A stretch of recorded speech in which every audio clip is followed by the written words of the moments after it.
I just got finished blowing back here. It was full of dust and leaves and anything you can imagine. No matter what I do, it's never what I want it to be. I wish that I can put all flat rock out here along these paths here. It's just so expensive, number one, and number two, the root system for these trees will just pop it all up. So I don't know what to do, guys. I do know I want to get rid of this palm tree, and I know you're probably thinking, well, it's on that side of the fence, it's not yours, but actually it is mine. When we did the fence, you see, they just boxed around it. So yeah, I just want to get rid of those because they make a huge mess over here, number one, and number two, they are bringing too much shade on the loquat and the moringa, the papaya. So I have to make that decision in this upcoming year to get rid of it. As well as that tree right there, guys. That's a camphor tree, and yes, it's very cooling, but you can't even see it. I have to back up in order for you to see just how huge that thing is, guys. It is just towers over everything. And I have to get rid of it because we want to put a pool over there. And it's just going to be small, probably 10 or 12 foot around. And we're going to put a gazebo over it. But I have to get rid of that. So, yeah, it's just, those things are mess makers, very invasive. They were not planted here, and I'm sure of that. In Florida, you get camphor trees and you get these cabbage palms like everywhere you go. So anyways, I came out here and I watered. I did some weed and feed the other day, and you can see it's working already. You see a lot of burn patches, and that's the weed. There's weedy grass, that I like to try to get rid of every few months. So you have to water it. You have to dilute it a lot in order for it to start taking effect down in the root system of the weeds, and then helping the grass to grow. So yeah, if you ever see your papayas twisting and turning like this, it's because they're getting too much shade. That cabbage palm really needs to go. It's just such a mess maker. It doesn't serve any purpose for us. So I got to get rid of it. Then maybe we'll be able to clean up the borders here and, kind of streamline how the garden looks. We're planning on building on this pad here. Well, extending the pad, obviously, a few more feet. But we're going to build an actual tool shed there, like a workshop. So we have to go one step at a time. And I think first step is get rid of the trees. Then build the tool shed. Then go for the swimming pool. So by next summer, we should have a pool out here. We gotta enclose the back patio. There's so many different projects. And if you think about it all at once, yes, it's frustrating.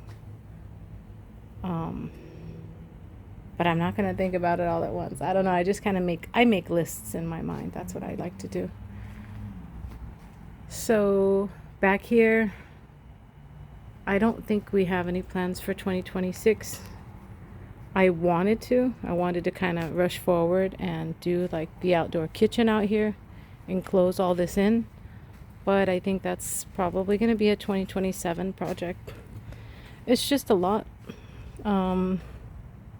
Because we still haven't decided if we're going to pour concrete or not.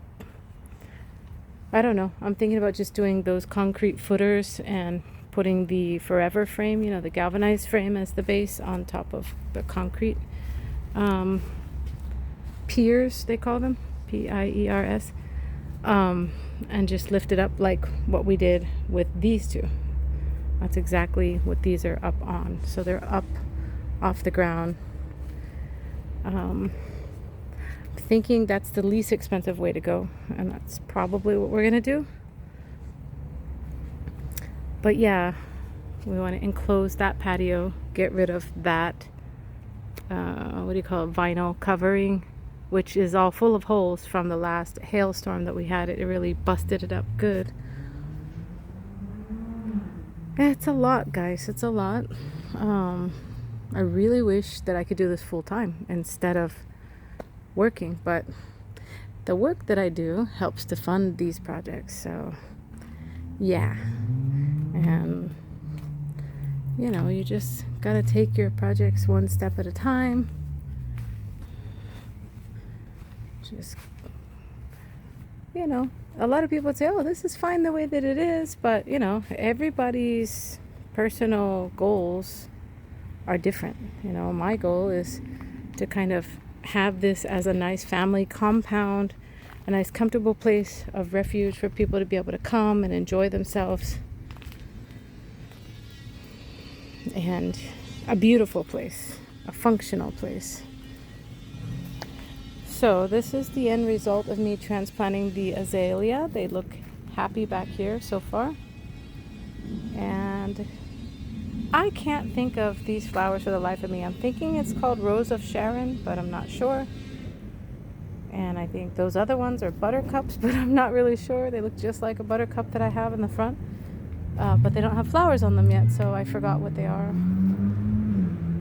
But anyhow, everything kind of perked up and looks real nice now that I got everything transplanted over here. And I'll just leave it, let it enjoy itself. It's starting to cool off. We're starting to get some fall weather. We are already mid-September.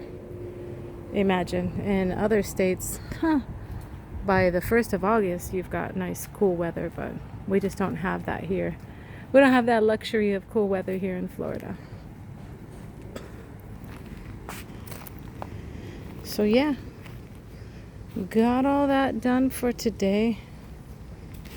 Transplanting is not always fun because you gotta make sure you're using the right soil, and you make sure that you trained the plant to live in that type of environment before you plant it there.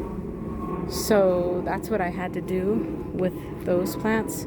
They were in kind of a semi-shady area since the beginning of the summer, and they did well. So therefore I decided that's the environment that I'm going to keep them in, and I planted them back there.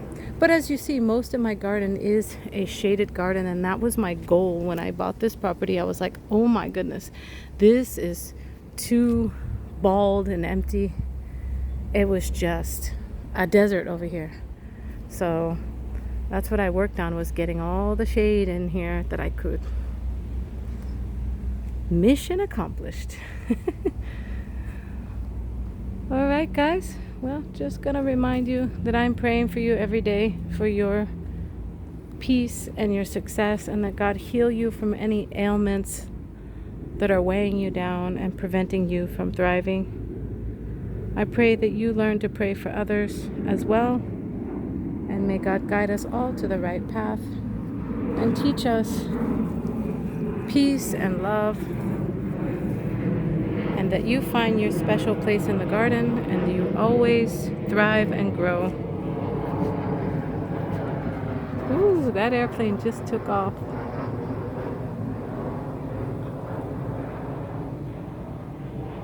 Have a beautiful day, guys.